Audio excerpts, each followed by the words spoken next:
वेङ्कटपतेर्विष्णोः परां प्रेयसी तद्वक्षस्थलनित्यवासरसिकां तत्क्षान्तिसंवर्धिनी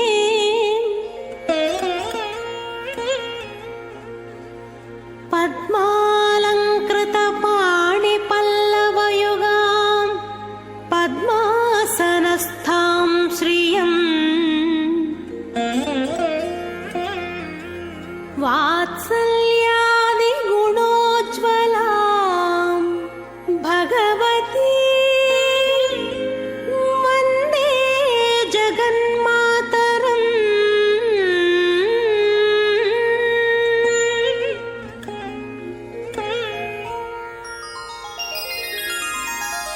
पद्मावती पाहि अलमेल्मङ्ग ओम अस्मद्गुरुभ्यो नमः। ओम अस्मत्परमगुरुभ्यो नमः। ओम अस्मत्परमेष्टिगुरुभ्यो नमः। ओम अस्मत्सर्वगुरुभ्यो नमः। प्रणम्य शिरसा देवं नारायणमशेषगम् रमा वक्षोजकस्तूरी पङ्कमुद्रित वक्षसम् श्रियः पतिमहं वन्दे श्रीवैकुण्ठनिकेतनम् पञ्चरात्र प्रवक्तारम् आद्यं नारायणं गुरुम् शुक्लाम्बरधरं विष्णुं शशिवर्णं चतुर्भुजं प्रसन्नवदनं ध्यायेत् सर्वविघ्नोपशान्तये। यस्यद्विरदवक्त्राद्याः पारिषद्याः परस्सतं विघ्नं निघ्नन्ति सततं విశ్వక్సేనం తమాశ్రయే. భక్తులందరూ ప్రాణాయామాన్ని ఆచరించండి. భక్తர்கள் எல்லாருமே பிராணாயாமத்தை பண்ணுங்கோ. సంకల్ప ముద్రలో ఉకాందుకోంగో. సంకల్ప ముద్రలో కూర్చోండి. సంకల్ప విధానం తెలిసిన వారు సంకల్పాన్ని చేయండి. సంకల్ప విధానం రానివారు అమ్మవారిని స్వామివారిని ప్రార్థన చేయండి. பக்தர்கள் எல்லாருமே சங்கல்ப முத்திரையில உக்காந்துக்கோங்கோ. சங்கல்ப விதானம் தெரிஞ்சவா சங்கல்பத்தை பண்ணுங்கோ. சங்கல்ப விதானம் தெரியாதவா தாயாரையும் பெருமாளையும் ప్రార్థన பண்ணுங்கோ. భక్తులందరూ వారి యొక్క గోత్రములు నామధేయ నక్షత్రము మీ కుటుంబంలోని సభ్యుల యొక్క నామధేయ నక్షత్రము మనసులో ఒకసారి సంకల్పించండి. భక్తர்கள் எல்லாருமே உங்களுடைய கோத்திரம் நாமதேய நட்சத்திரம் குடும்பத்தில் எல்லாரோடைய நாமதேய நட்சத்திரம் மனசுல ஒரு வாட்டி சங்கல்பத்தை பண்ணுங்கோ. சர்வேஷாம் பக்தஜனானாம் க்ஷேமஸ்தைரிய விஜய வீரிய அபய ஆயுராரோக்கிய ஐஸ்வர்ய அபிவிருத்தியர்த்தம் தர்மார்த்த काम्यमोक्ष चतुर्विध फलपुरुषार्थ सिद्ध्यर्थम मनोवांछता फलसिद्ध्यर्थम राजद्वारे सर्वकार्य अनुकूलता सिद्ध्यर्थम आरोग्य दृढ़गात्र वज्रशरीराभिवृद्ध्यर्थम लोकक्षेमार्थम श्री पद्मावती श्रीनिवास कृपाकटाक्ष सिद्ध्यर्थम कल्याण महोत्सवम आचार्य मुखेन अद्य करिष्ये सर्वं श्री वेंकटेशार्पणमस्तु गोविंदा. पद्मप्रिये पद्मिनि पद्महस्ते पद्मालये पद्मदलायताक्षि विश्वप्रिये विष्णुमनोनुकूले त्वत्पादपद्मं मयि सन्निधत्स्व. नमः पद्मावती पद्मावती अम्मनवर ಕಲ್ಯಾಣೋತ್ಸವ ಕಾರ್ಯಕ್ರಮ ತಿರುಚಾನೂರಿನಿಂದ ಪ್ರತ್ಯಕ್ಷ ಪ್ರಸಾರವನ್ನು ನಾವೆಲ್ಲರೂ ವೀಕ್ಷಿಸ್ತಾ ಇದ್ದೇವೆ. ಆತ್ಮೀಯ ವೀಕ್ಷಕರ ಪುಣ್ಯಪ್ರದವಾದ ಈ ಕಾರ್ಯಕ್ರಮಕ್ಕೆ ತಮ್ಮೆಲ್ಲರಿಗೂ ಕೂಡ ಆದರದ ಸ್ವಾಗತ ಸುಸ್ವಾಗತ. ಪಾಂಚರಾತ್ರಾಗಮೋಕ್ತ ಪ್ರಕಾರವಾಗಿ ಪದ್ಮಾವತಿ ಅಮ್ಮನವರಿಗೂ ಶ್ರೀನಿವಾಸ ದೇವರಿಗೂ ಕೂಡ ಪ್ರತಿನಿತ್ಯವೂ ಕೂಡ ಭಕ್ತರು ಕಲ್ಯಾಣೋತ್ಸವಾದಿ ಕಾರ್ಯಕ್ರಮಗಳನ್ನು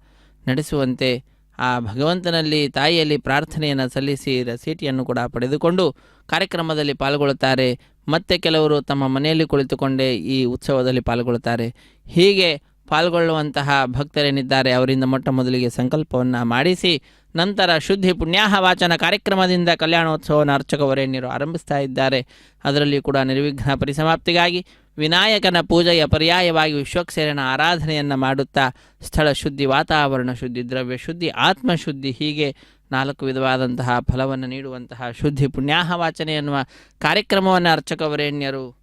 ನೆರವೇರಿಸ್ತಾ ಇದ್ದಾರೆ. ಅದಾದ ನಂತರ ಸ್ವಾಮಿಯ ಬಲಗೈಗೆ ಕಂಕಣವನ್ನು, ಪದ್ಮಾವತಿ ಅಮ್ಮನವರ ಎಡಗೈಗೂ ಕೂಡ ಕಂಕಣವನ್ನು ಕಟ್ಟಿ ಶ್ರೀನಿವಾಸ ದೇವರಿಗೆ ಯಜ್ಞೋಪವೀತದ ಸಮರ್ಪಣೆಯನ್ನು ಮಾಡ್ತಾರೆ. ಅದಾದ ನಂತರ ಕನ್ಯಾದಾನ ಕೈಂಕರ್ಯವಿರುತ್ತದೆ. ತಾಯಿಗೂ ಭಗವಂತನಿಗೂ ಸೇರುವಂತೆ ಉದ್ದವಾದಂತಹ ಪುಷ್ಪಮಾಲೆಯನ್ನು ಸಮರ್ಪಣೆ ಮಾಡಿ ಮಧ್ಯದಲ್ಲಿ ಹರಿವಾಣದ ಮೇಲೆ ತೆಂಗಿನಕಾಯಿ ಬರುವಂತೆ ಮಾಡಿ ಅದರ ಮೇಲೆ ಮಾಲೆ ಬರುವಂತೆ ಮಾಡಿ ಕೈಯಲ್ಲಿ ಮಂತ್ರಾಕ್ಷತೆ ಹಿಡಿದು ಮಂತ್ರಗಳನ್ನು ಉಚ್ಚರಿಸುತ್ತಾ ಕ್ಷೀರದಿಂದ ಅಭಿಷೇಕವನ್ನು ಮತ್ತು ಹರಿದ್ರಾ ಜಲದಿಂದಲೂ ಕೂಡ ಅಭಿಷೇಕ, ಹೀಗೆ ವಿಧ ವಿಧವಾದ ಅಭಿಷೇಕವನ್ನು ಮಾಡಿದ ನಂತರ ಮಂತ್ರಾಕ್ಷತೆಯನ್ನು ತಾಯಿಗೂ ಭಗವಂತನಿಗೂ ಕೂಡ ಅರ್ಪಿಸುವಂತಹದ್ದು. ಅದಾದ ನಂತರ ಪುಷ್ಪಮಾಲೆಯನ್ನು ತಾಯಿಯ ಸಿಂಹಾಸನದಲ್ಲಿಯೋ ಅಥವಾ ಪ್ರತ್ಯೇಕವಾದಂತಹ ಸ್ಥಳದಲ್ಲಿಯೋ ಇರಿಸಿ ಅಗ್ನಿ ಪ್ರತಿಷ್ಠೆಯನ್ನು ಮಾಡ್ತಾರೆ. 33 ಕೋಟಿ ದೇವತೆಗಳ ಪ್ರತಿನಿಧಿಯಾಗಿ ಅಗ್ನಿಕುಂಡದಲ್ಲಿ ಅಗ್ನಿದೇವರ ಪ್ರತಿಷ್ಠೆಯನ್ನು ಮಾಡುವಂತಹದ್ದು. ಅಗ್ನಿ ಪ್ರತಿಷ್ಠೆಯ ನಂತರ ಮಂಗಳಕರವಾದ ಮಾಂಗಲ್ಯ ಪೂಜೆಯನ್ನು ಮಾಡಿ ಸ್ವಾಮಿಯ ಈ ದಿವ್ಯವಾದಂತಹ ಹಸ್ತವನ್ನು ಮುಟ್ಟಿಸಿ ಭಕ್ತರಾದ ನಮ್ಮೆಲ್ಲರಿಗೂ ಕೂಡ ಆ ಮಾಂಗಲ್ಯವನ್ನು ತೋರಿಸಿ ಪದ್ಮಾವತಿ ಅಮ್ಮನವರ ಕೊರಳಿಗೆ ಮಾಂಗಲ್ಯವನ್ನು ಸಮರ್ಪಣೆ ಮಾಡ್ತಾರೆ. ಮಾಂಗಲ್ಯ ಧಾರಣೆ, ಕರ್ಪೂರ ನೀರಾಜನ, ಅದಾದ ನಂತರ ಮಾಲಾ ಪರಿವರ್ತನೆ, ಅಕ್ಷತಾರೋಪಣೆ, ಈ ಎಲ್ಲ ಕೈಂಕರ್ಯಗಳನ್ನು ನಾವು ವೀಕ್ಷಿಸಲಿದ್ದೇವೆ. ಆತ್ಮೀಯ ವೀಕ್ಷಕರೇ, ತಾಯಿ ಲೋಕದ ಸೃಷ್ಟಿ, ಸ್ಥಿತಿ, ಲಯ, ನಿಯಮನ, ಜ್ಞಾನ, ಅಜ್ಞಾನ, ಬಂಧ, ಮೋಕ್ಷ ಎಲ್ಲವನ್ನೂ ಕೂಡ ಉಂಟು ಮಾಡಿಕೊಡ್ತಾ ಇದ್ದಾಳೆ ಭಗವಂತನ ಪರಮಾನುಗ್ರಹದಿಂದ. ಆ ಭಗವಂತನ ಅನಂತ ಕಲ್ಯಾಣ ಗುಣಗಳನ್ನು ಎಣಿಸ್ತಾ ಇರತಕ್ಕಂತಹ ಆ ತಾಯಿ ಸಮನಾ ಎಂಬುದಾಗಿ ಪ್ರಸಿದ್ಧಿಯನ್ನು ಪಡೆದಿದ್ದಾಳೆ. ದೇಶತಃ ಕಾಲತಃ ಭಗವಂತನಿಗೆ ಸಮವ್ಯಾಪ್ತಳಾಗಿರ್ತಕ್ಕಂಥವಳು, ಆದರೆ ಗುಣತಃ ಅನಂತ ಪಟ್ಟು ಕಡಿಮೆ ಇರತಕ್ಕಂಥವಳು, ಆದರೂ ಕೂಡ ಉಳಿದೆಲ್ಲರಿಗಿಂತಲೂ ಕೂಡ ಅನಂತ ಕಲ್ಯಾಣ ಗುಣಗಳಿಂದ ಅಧಿಕಳಾಗಿರುವಂಥವಳು. ಭಗವಂತನನ್ನು ಬಿಟ್ಟರೆ ಸರ್ವೋತ್ತಮಳಾಗಿರ್ತಕ್ಕಂಥವಳು ತಾಯಿ ಶ್ರೀ ಮಹಾಲಕ್ಷ್ಮಿ. ಆ ತಾಯಿಯೇ ಪದ್ಮಾವತಿಯಾಗಿ ಲೋಕವನ್ನು ಉದ್ಧರಿಸ್ತಾ ಇದ್ದಾರೆ. ಅಂತಹ ಪದ್ಮಾವತಿ ಅಮ್ಮನವರ ಕಲ್ಯಾಣೋತ್ಸವ ಕಾರ್ಯಕ್ರಮ ಲೋಕ ಕಲ್ಯಾಣಾರ್ಥವಾಗಿ ಆಚರಿಸಲ್ಪಡ್ತಾ ಇರತಕ್ಕಂಥದ್ದಾಗಿದೆ. ಅಂತಹ ಕಾರ್ಯಕ್ರಮದಲ್ಲಿ ನಾವೆಲ್ಲರೂ ಕೂಡ ಭಾಗಿಗಳಾಗ್ತಾ ಇದ್ದೇವೆ. ಆ ಭಗವಂತನಾದಂತಹ ಶ್ರೀನಿವಾಸನ ಪರಮಾನುಗ್ರಹಕ್ಕೆ ನಾವೆಲ್ಲರೂ ಕೂಡ ಪಾತ್ರರಾಗ್ತಾ ಇದ್ದೇವೆ. ಸೃಷ್ಟಿ ಸ್ಥಿತಿ ಪ್ರಳಯ ಸರ್ಗ ಮಹಾವಿಭೂತಿ ವೃತ್ತಿ ಪ್ರಕಾಶ ನಿಯಮ ವೃತ್ತಿ ಬಂಧ ಮೋಕ್ಷ ಯಸ್ಯಾ ಅಪಾಂಗಲವ ಮಾತ್ರತ ಊರ್ಜಿತಾ ಸಾ ಶ್ರೀ ಯತ್ಕಟಾಕ್ಷ ಬಲವತಿ ಅಜಿತಂ ನಮಾಮಿ. ಅಂತಹ ಆ ಭಗವಂತನನ್ನು, ಅಜಿತನಾಮಕ ಶ್ರೀನಿವಾಸನನ್ನು ನಾವೆಲ್ಲರೂ ಕೂಡ ಭಜಿಸೋಣ. ಶ್ರೀನಿವಾಸ ದೇವರು ಶ್ರೀದೇವಿಗೆ ನಿವಾಸನಾಗಿರ್ತಕ್ಕಂಥವನು. ಅಂತಹ ಶ್ರೀದೇವಿಯೇ ಇದು ನಮ್ಮೆಲ್ಲರಿಗೆ ಈಗ ಪದ್ಮಾವತಿಯಾಗಿ ದರ್ಶನವನ್ನು ನೀಡ್ತಾ ಇದ್ದಾರೆ. ಅಂತಹ ಪದ್ಮಾವತಿ ಅಮ್ಮನವರು ನೆಲೆಸಿರತಕ್ಕಂತಹ ಕ್ಷೇತ್ರ ತಿರುಚಾನೂರು ಕ್ಷೇತ್ರ. ಆ ಕ್ಷೇತ್ರದಲ್ಲಿ ಪ್ರತಿನಿತ್ಯವೂ ಕೂಡ ತಾಯಿಗೆ ಅನೇಕ ಉತ್ಸವಗಳನ್ನು ನೆರವೇರಿಸುತ್ತಾರೆ. ಅದರಲ್ಲಿ ಈ ಕಲ್ಯಾಣೋತ್ಸವ ಲೋಕ ಕಲ್ಯಾಣಾರ್ಥವಾಗಿ ನಡೆಸ್ತಾ ಇರತಕ್ಕಂತಹ ಉತ್ಸವ. ಇಂತಹ ಉತ್ಸವದಲ್ಲಿ ಅನೇಕ ಭಕ್ತರು ಪಾಲ್ಗೊಂಡು ತಾಯಿಯ ಮತ್ತು ಭಗವಂತನ ಪರಮಾನುಗ್ರಹಕ್ಕೆ ಪಾತ್ರರಾಗ್ತಾ ಇರತಕ್ಕಂಥದ್ದು. ಈ ರೀತಿಯಾದಂತಹ ಭಾಗ್ಯವನ್ನು ಭಕ್ತರಾದ ನಮ್ಮೆಲ್ಲರಿಗೆ ಕಲ್ಪಿಸಿರ್ತಕ್ಕಂತಹ ಕಾರುಣ್ಯ ಕಲ್ಪಲತಿಗಳಾದಂತಹ ಪದ್ಮಾವತಿಗೆ ಅನಂತ ಅನಂತ ನಮಸ್ಕಾರಗಳನ್ನು ನಾವೆಲ್ಲರೂ ಕೂಡ ಸಲ್ಲಿಸೋಣ. ಕಾರುಣ್ಯ ಕಲ್ಪಲತಿಕೆ ಪದ್ಮಾವತಿ ನಮೋಸ್ತುತೆ ಕೌಶೇಯ ಪೀತವಸನಾಂ ಅರವಿಂದ ನೇತ್ರಾಂ ಪದ್ಮದ್ವಯಾಭಯವರೋದ್ಯತ ಪದ್ಮಹಸ್ತಾಂ ಉದ್ಯರ್ಚತಾರ್ಕ ಸದೃಶೀಂ ಪರಮಾಂಕ ಸಂಸ್ಥಾಂ ಧ್ಯಾಯೇದ್ವಿಧೀಶನುತ ಪಾದಯುಗಾಂ. ಜನಿತ್ರೀಂ ಲೋಕಕ್ಕೆಲ್ಲ ತಾಯಿಯಾಗಿರ್ತಕ್ಕಂಥವಳು. ಬ್ರಹ್ಮಾದಿ ದೇವತೆಗಳು ಆ ತಾಯಿಯ ಪಾದಪದ್ಮಗಳನ್ನು ನಮಿಸ್ತಾ ಇರ್ತಾರೆ. ಅಂತಹ ತಾಯಿಯನ್ನು ಜ್ಞಾನ ಭಕ್ತಿ ವೈರಾಗ್ಯವನ್ನು ನೀಡಿ ಉದ್ಧರಿಸು ಎಂಬುದಾಗಿ ಪ್ರಾರ್ಥಿಸೋಣ. ಹರೇಶ್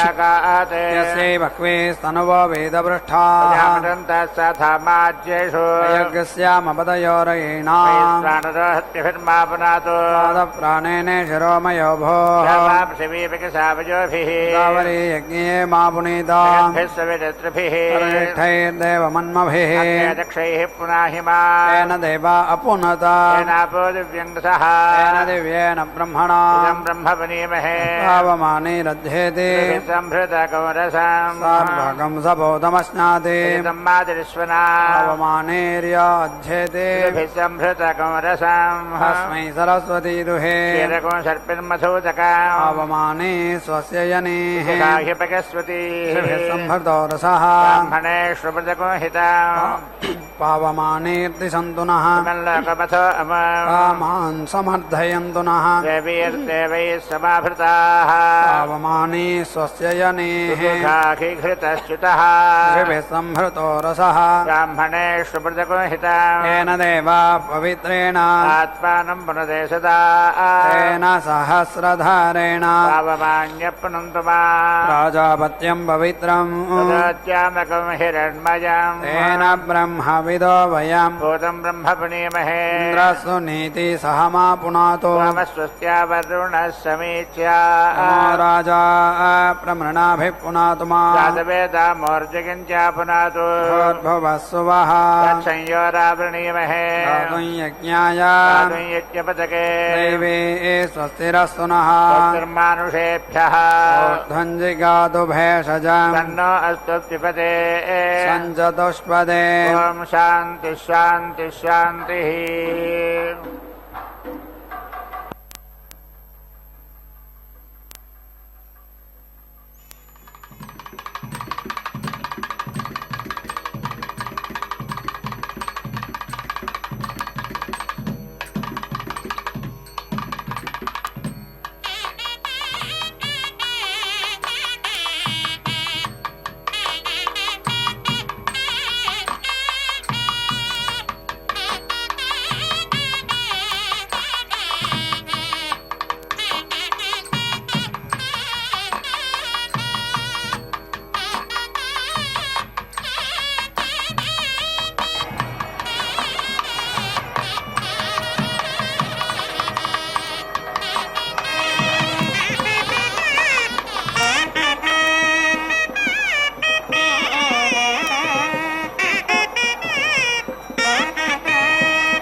उत्वा धूपम् अच्छायते वैष्णवाय देवदयायोपः स्वया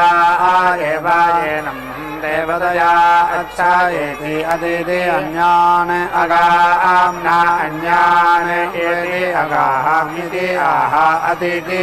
अन्यान् एति नान्यान् उपैदित्वायेति अर्वागत्वाः परैः अविदम् परः अवरैः दि आह अर्वागैः एनम् परैः विन्दति परः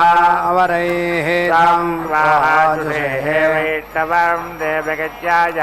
इति देवायज्ञाय इति आह देवगज्जाय इति देवायज्ञाय नमो जुषते देवः स्वाहा सविता मध्वा अनक्तो इति आह तेजसा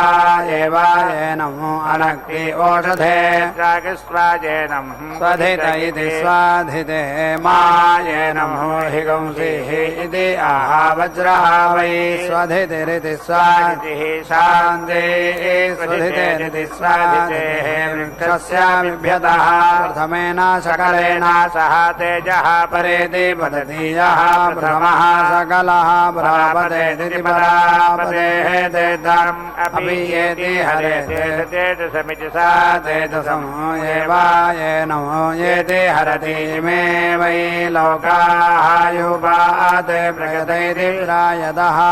दिवमो अग्रे नामा लेखैः अन्तरिक्षम् मध्ये नामा हिगंसिः इति आहारेभ्यः एवायेनमो लोकेभ्यः समयते वनस्पते सुरवरस इति सतावरसः वीतिरोह इति आवृशन इत्याह व्रश्चने जुहोति तस्मात् अव्रश्चनादित्या व्रश्चरात् वृक्षाणां भूयागुं सह उदिति तिष्ठन्ति सहस्रवर्षा इति सहस्रवर्षाः भीति वयं रुहेमा इति आजमित्याजम् एव एताम् इति शास्त्रे अनक्षसङ्गमित्यनक्षसङ्गम् दृश्येते गते क्षसङ्गमित्यक्षासङ्गम् दृश्येते अधैषमित्यतः ईशां यजमानस्य प्रमायुगमिति प्रमायुगं स्यातेयं कामयेता प्रतिष्ठित इत्यप्रतिष्ठितः स्यात् इति आरोहमित्यारोहम् तस्मै वृश्येते एकः वै वनस्पतीनाम् अप्रतिष्ठित इत्यप्रतिष्ठितः अप्रतिष्ठित इत्यप्रतिष्ठितः एव भवति यं कामयेता पशुः स्यात् इति अपर्णं तस्मै शुष्काग्रमिति शुष्काग्रम् दृश्यते एषः वै वनस्पतीनाम् अपशव्याः अपशो एव भवति यं कामयेता पशुमानिति पशुमान् स्यात् इति बहुवर्णमिति बहुवर्णम् तस्मै बहुशाखमिति बहुशाखम् दृश्यते एषः वै वनस्पतीनाम् पशव्याः पशुमानिति पशुमान् एव भवति प्रतिष्ठितमिति प्रतिष्ठितम् दृश्यते प्रतिष्ठाकामस्येति प्रतिष्ठा कामस्याजेषः वै वनस्पतीनाम् प्रतिष्ठित इति प्रतिष्ठितः यः समे भूम्यै स्वादेयोनेः रूढः प्रतीति एव तिष्ठति यः प्रत्यङ् उपनत इत्युपनतः तं दृश्यते सः हि मेधम् अभीति उपनत इत्युपनतः पञ्चरत्नमिति पञ्चरत्नम् तस्मै दृश्यते यं कामयेता उपेति येनम् उत्तर इत्युत्तरः यज्ञः नमेति इति पञ्चाक्षरेति पञ्च अक्षराः पङ्क्तिवाङ्गः यज्ञः उपेति येनम् उत्तर इत्युत्तरः यज्ञः नमति षडरत्नमिति षट् प्रतिष्ठा कामस्येति प्रतिष्ठा कामस्य षट् वै ऋतवः ऋतुषु एव प्रतीति तिष्ठति सप्तरत्नमिति सप्तरत्नम् पशुकामस्येति पशुकामस्य सप्तपथेति सप्तपदाः चत्वरि पशवः चत्वरि पशून् एव अवेति रुन्धे नवरत्नमिति नवरत्नम् तेजस्कामस्येति तेजः कामस्य त्रिवृतेति त्रिवृताः सोमेन संमिदमिति संमिदम् तेजः त्रिवृते तेजस्वी एव भवति एकादशरत्नमित्येकादशरत्नम् इन्द्रियकामस्येति इन्द्रियकामस्य एकादशाक्षरेत्येकादशाक्षराः त्रिष्टुक इन्द्रियं त्रिष्टुक इन्द्रियावि एव भवति पञ्चदशरत्नमिति पञ्चदशरत्नम् भ्रातृयवद इति भ्रातृयावदः पञ्चदश इति पञ्चदशः वज्रः भ्रातृया विभूत्या इति भ्रातृया विभूतिः सप्तदशरत्नमिति सप्तदशरत्नम् प्रजाकामस्येति प्रजाकामस्य सप्तदश इति सप्तदशः प्रजापतिरिति प्रजापतिः प्रजापतेरिति प्रजापतेः आप्ति एकविंशत्यरत्नमित्येकविंशति अरत्नम् प्रतिष्ठाकामस्येति प्रतिष्ठाकामस्य एकविंश इत्येकविंशः सोमानाम् प्रतिष्ठेति प्रतिष्ठा प्रतिष्ठित्या इति प्रतिष्ठितिः अष्टाश्रिरित्यष्टा अश्रिः भवति अष्टाक्षरेत्यष्टा अक्षराः गायत्री तेजः गायत्री गायत्री यज्ञमुखमिति यज्ञमुखम् तेजसा एव गायत्र्या यज्ञमुखेनेति यज्ञमुखेन संमित इति संमितः पृथिव्यै त्वा अन्तरिक्षाय त्वा दिवे त्वा इति आहायेभ्यः लोकेभ्यः प्रेति उक्षति पराञ्चां प्रेति उक्षति पराङ् इव हि स्वर्ग इति सुवहागः लोकः क्रोधम् इव वै यत् करोति यत् खनति अभावेति नयति शान्ति यवमति ऋतिकवापतिः अवेति नयति ओर्ग वै यवायजमानेनायुपासंमितयति संमितः यवाने एव यजमानः तावतीम् एव अस्मिन् ऊर्जम् दधाति पितॄणाम् तदनौ असि इति परिः अवेति स्नाति पितृदेवत्यमिति पितृदेवत्यम् हि एतत्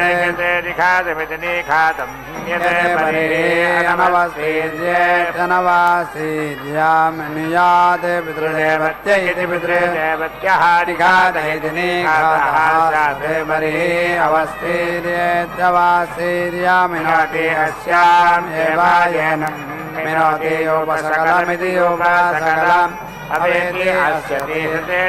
सा तेजसम् एवायेनम् मिनोति देवाः त्वाः सविता मध्वा अनक्तो इति आह तेजसा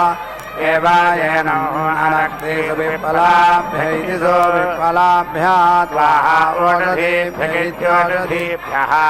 इति दशालम् प्रतीति मुञ्चति तस्मात् शीर्षतः ओषधयः फलम् गृह्णन्ति अनक्ति तेजः वै आज्यम् यजमानेन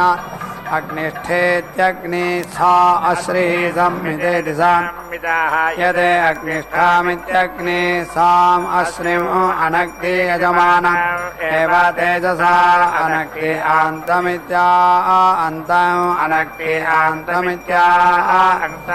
एव यजमानम् तेजसा अनक्ति सर्वतः परीति मृशति अपरिवर्गमित्यपरिवर्गम् एवास्मिन् तेजः दधाति उदिति दिवं सभानायेति अन्तरिक्षं प्रणायति आह येषां लोकानां विधृत्या इति विधृत्यै वैष्णव्या ऋचा कल्पयति वैष्णवः देवतया यूपः स्वया आयेवायेनम् देवतया कल्पयति द्वाभ्या कल्पयति द्विपादिति द्विपादे जमानः प्रतिष्ठा इति प्रदेशित्यं कामयता तेजसा येनो देवताभिन्द्रियेण वीति अर्थयेयम् इति अग्निष्ठामित्यग्नि सां तस्य अस्मिन् हवनीयात् इच्छां वा अदिति नावयेते तेजसा एवायेनम् निर्येण वीति अर्थयति यं कामयेता तेजसा येनो देवताभिन्द्रियेण समिति अर्थयेयम् इति अग्निष्ठामित्यग्ने सा वैष्णवः वै देवतया योगः स्वया एवायेनम् देवतया कल्पयति द्वाभ्यां कल्पयति द्विपादिति द्विपात् यजमानः प्रतिष्ठित्या इति प्रतिष्ठित्यैः यं कामयेता तेजसा येनो देवताभिन्द्रियेण वीति अर्थयेयम् इति अग्निष्ठामित्यग्ने सा तस्य अस्यम् आहवनीयादित्याहवनीयात् इत्थं स्वाहा इत्थं स्वाहा अदिति नावयेते तेजसा एवायेनम् देवतेन इन्द्रियेण भीति अर्थयति यं कामयेता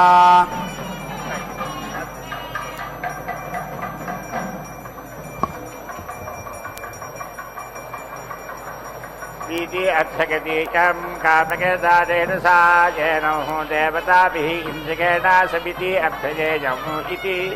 अग्निष्ठामित्यग्निष्ठां तस्य अस्मिन् आहवनीयेनेत्याहवनीयेन समिति मृजाते तेजसा एवायेनम् देवताभिः इन्द्रियेण समिति अर्थयति ब्रह्मवनिमिति ब्रह्मावनिम् स्वाहा क्षत्रवनिमिति क्षत्रावनिम् कृतागजुरिति यथा यतो एवायेतते परीति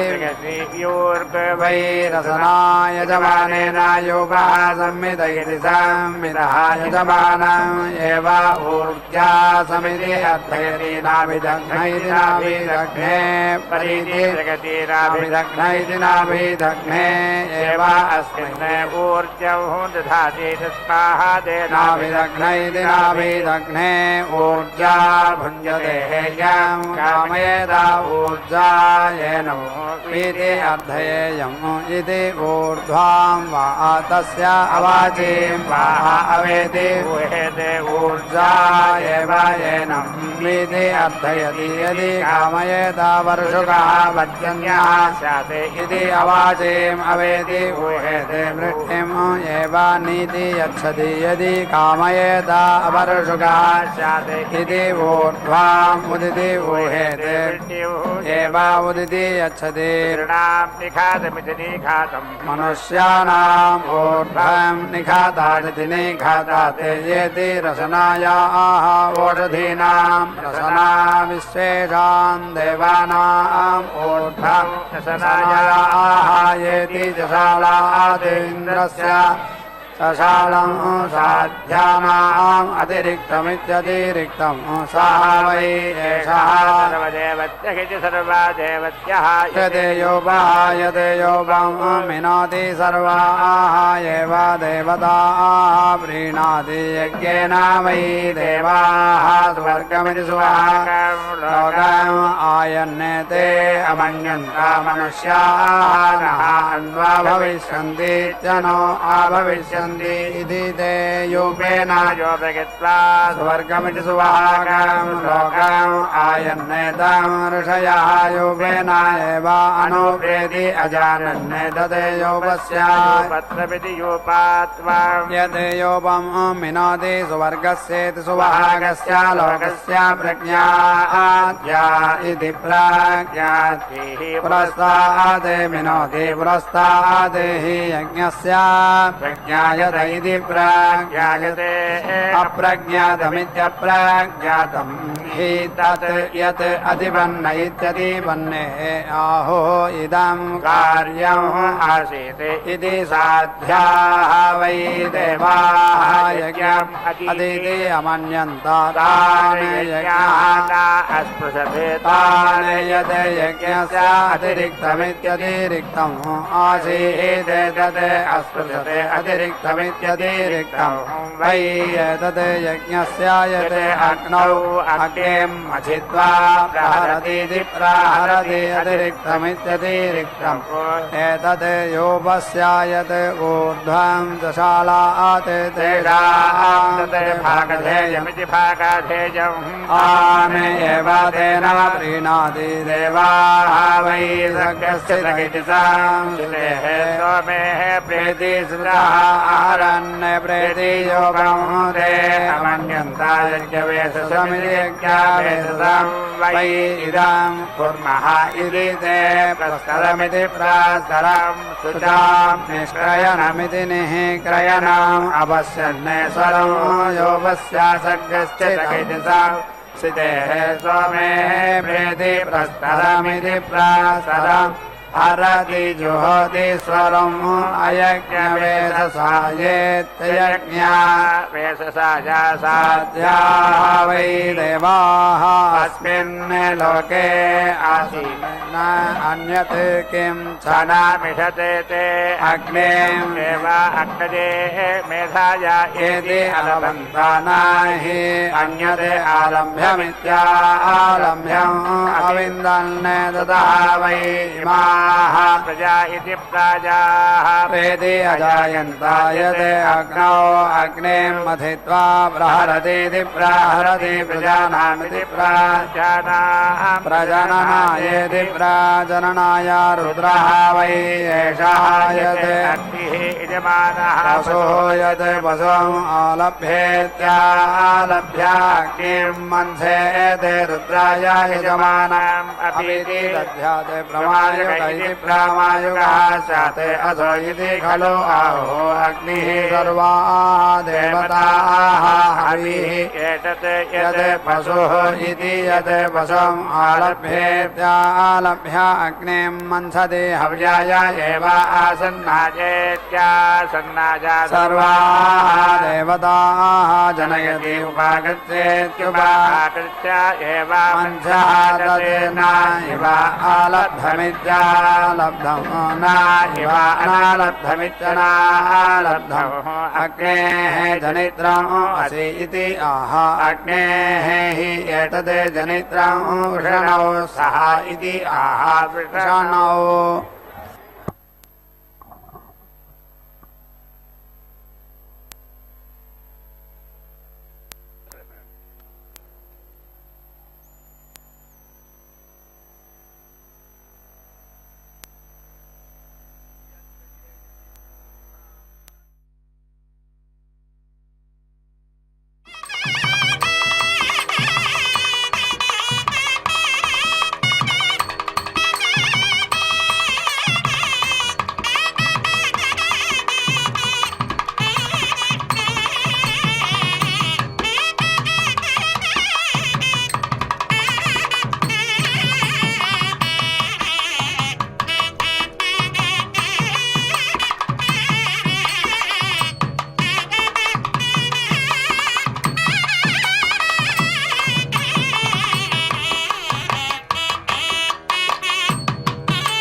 एतौ उर्वशी असि आयुः असि इति आह मिथुनत्वायेति मिथुनत्वाय घृतेन अक्ते इति वृषणं दधाथाम् इति आह वृषणं हि एते इति दधाते इति ये इति अग्ने गायत्रं छन्दः अनुप्रेति जायस्व इति आह छन्दोभृति छन्दः एवायेनम् प्रेति जनयति अग्नये मच्छमानाय अन्विति ब्रूहि इति आह सावित्रीं ऋचम् अन्विति आह सवित्रप्रसूत इति सवित्रे प्रसूतः एवायेनम् मञ्चति जाताय अन्विति ब्रूहि प्रक्रियमाणायेति प्रक्रियमाणाय अन्विति ब्रूहि इति आह काण्डे काण्ड इति काण्डे काण्डे एवायेनम् क्रियमाणे समिति अर्थयति गायत्रीः सर्वान्विति आह कागत्रसन्धा इति कागत्रासन्धाः वै अग्निः स्वेन एवायेनं छन्दसा समिति अर्थयति अग्निः पुरा भवति अग्निम् मथित्वा प्रेति हरति तौ सम्भवन्तविति सम्भवन्तौ यजमानम् अभिसमिति भवतः भवतं नः समनसाविति सा मनसौ इति आह शान्ति प्रहृत्येति प्रहृत्या जुहोति जाताय एव अस्मै अन्नम् अभीति दधाति आज्येन जुहोति एतद् वै अग्नेः प्रियं धामायते आज्यं प्रियेण एव येनं धाम्ना समिति अर्थयति अथो इति तेजसा इषेत्वा इति परिहीयेति दत्ते इच्छते इव हि एषः यः यजते उपवीरित्युपवीः असि इति आह हि येनान् आकरोतीत्या आकरोति उपो इति देवान् प्रेति अगुः इति आह हि एताः विशः सतीः देवान् उपयन्तीत्युपायन्ति वह्निः उषिजः ऋत्विजः वै वह्नयः उषिजः तस्मात् एवम् आह बृहस्पते धारय वसूनि इति आह ब्रह्मा वै देवानां बृहस्पतिः ब्रह्मणा एव अस्मै पशून् अवेति रुन्धे हव्याते स्वदन्तामिति आह जगति एवाजेनाने देव त्वष्टः वसुरन्वा इति आह त्वष्टाः वै पशून् मिथुनानां रूपकृति रूपाकृते रूपम् एव पशुषु दधाति रेवतीः रमध्वम् इति आह पशवः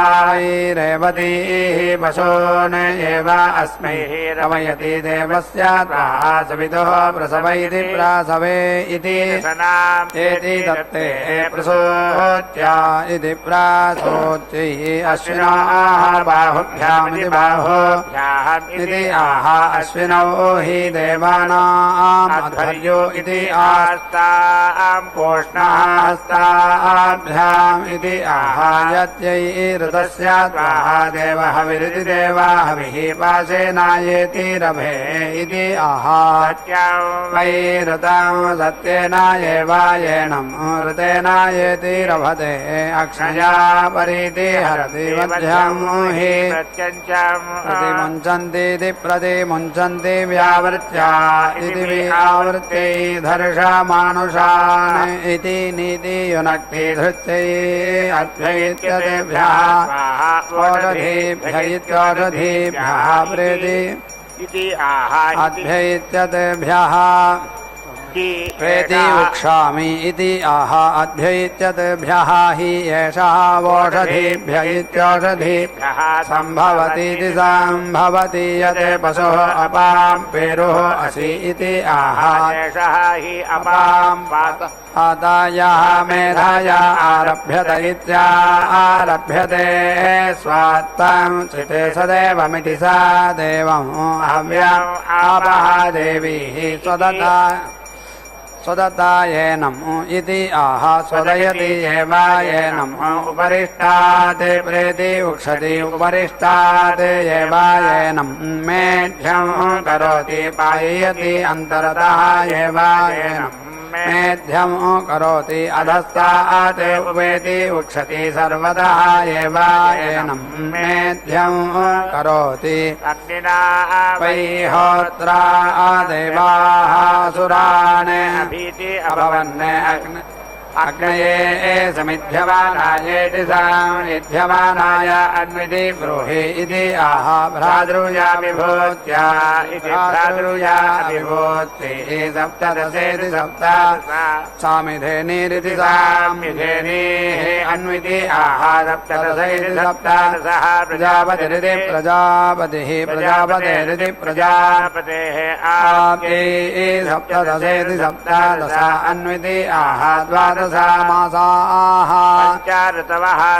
संवत्सर इति संवत्सरः संवत्सरमिति संवत्सरम् प्रजा इति प्रजाः अनुप्रेति जायन्ते प्रजानामिति प्रजानाम् प्रजननायेति प्रजननाय देवाः वै सामिधेनीरिति सामिधेनीः अनुच्चेत्यनोच्य यज्ञम् न अन्विति अपश्यन्ने सा प्रजापतिरिति प्रजापतिः तूष्णीम् आघारमित्याघारम् एति अघारयते तदा वै देवाः यज्ञम् अन्विति अपश्यन् यते तूष्णीम् आघारमित्याघारम् आघारयतीत्याघारयति यज्ञस्य अनुख्यात्या इत्यनुख्यात्यै असुरेषु वै यज्ञः आसीत्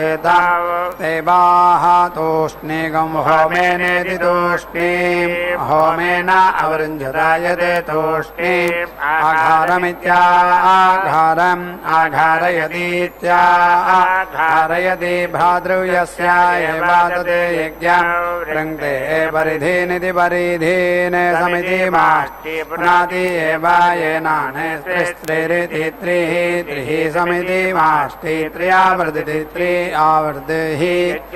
अथो इति रक्षसाम् अपहत्या इत्यपहत्यैः द्वादशा समिति पच्यन्ते द्वादश मासाः संवत्सर इति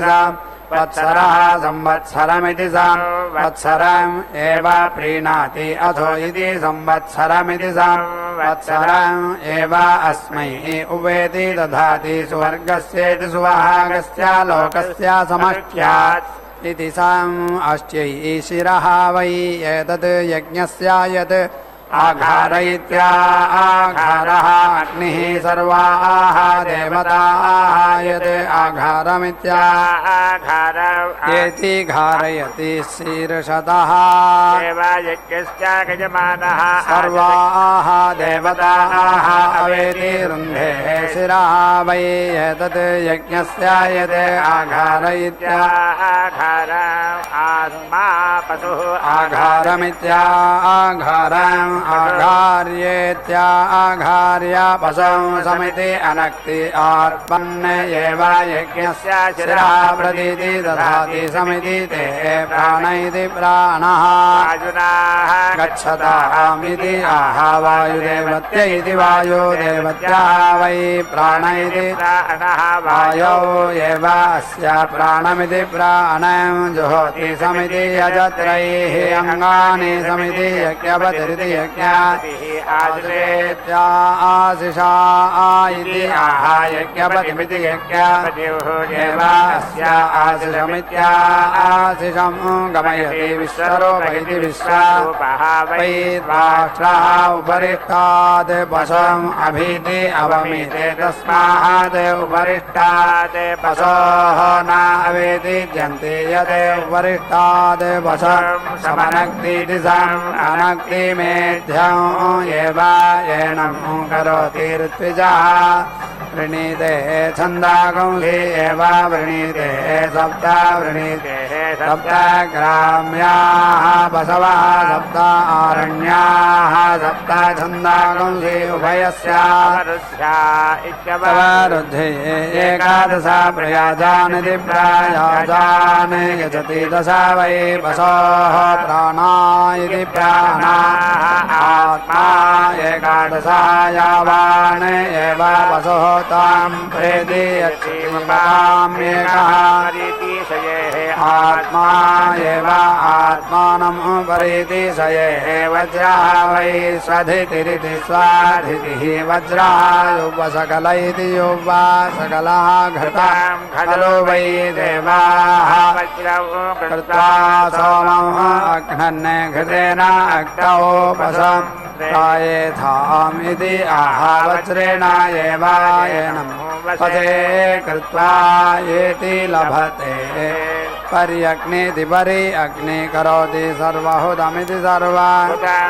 एव येनं करोति अस्कन्दाय स्कन्द हि तत् यत् हुतस्य स्कन्दति त्रिः पर्यग्निति परि करोति त्र्यावृत्ति त्र्यावृत्तिः यज्ञः धो इति रक्षसा ब्रह्मवादिन इति ब्रह्मवादिनः वदन्ति अन्वारभ्य इत्यनो आरभ्य वसोः न अन्वारभ्य इत्यनो आरभ्य इति मृत्यवे वै एषः नीयते यत् पशुः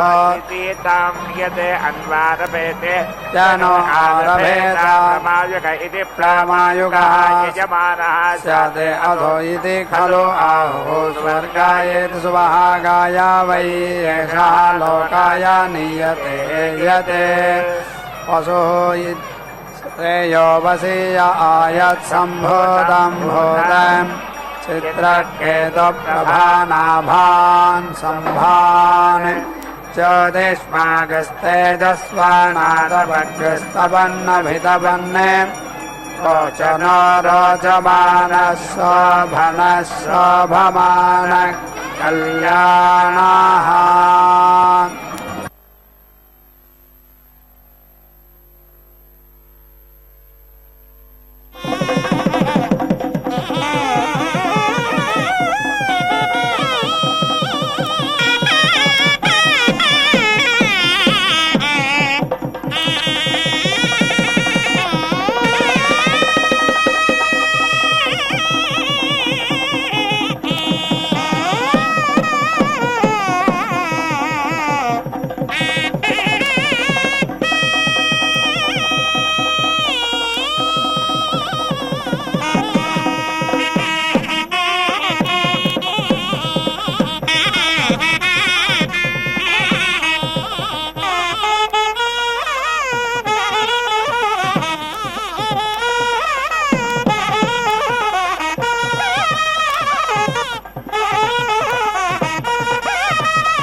మంగ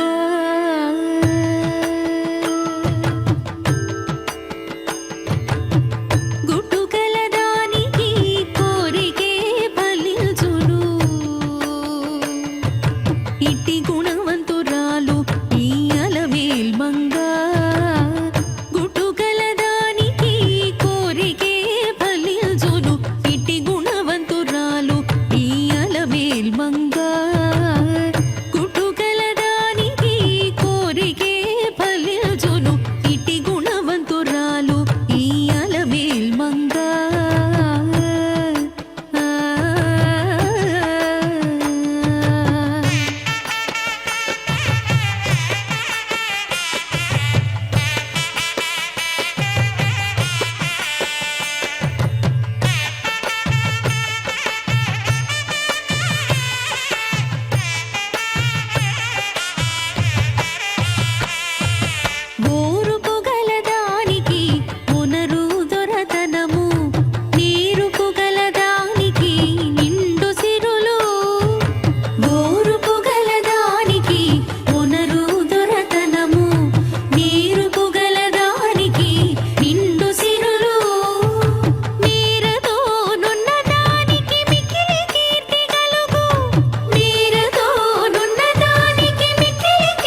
आप्त्यै पृथिव्याः सम्प्रचयति सम्प्रचः पाहि इति बर्हिः वेति अस्यति अस्कन्धाय स्कन्धं हि तत् यत् बर्हिः स्कन्दति अथो यदि बर्हिषदमिति बर्हिः देवायनं करोति पराङ्गयति वर्तते ध्वर्यो पशवः संज्ञप्यमानादिति संज्ञप्यमानात् पशुभ्य इति पशुभ्यः एव तत् निधिनुतेः आत्मनः अनावृष्काय गच्छति श्रियं प्रेति पशून् आप्नोति यः एवं वेद पश्चात् लोकेति पश्चात् लोका वै एषा प्राची उदानीयत इत्युत आनीयते यद्वतीः नमः आताने इति आह आदित्यस्य वै रश्मयः पूर्णाहुतिमुत्तमान् जुहोति सर्वं वै पूर्णाहुतिः सर्वमेवाप्नोति अथो इयं वै पूर्णाहुतिः अस्यामेव प्रतिष्ठति नारायणाय विद्महे वासुदेवाय धीमहि तन्नो विष्णुप्रचोदयात् स्वाहा महादेव्यै च विद्महे विष्णुपत्न्यै च धीमहि तन्नो लक्ष्मी प्रचोदयात् स्वाहा।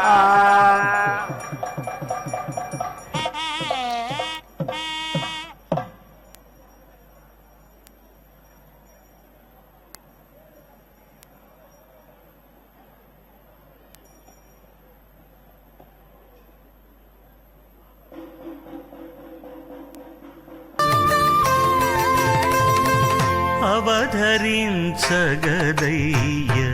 అన్ని రసములు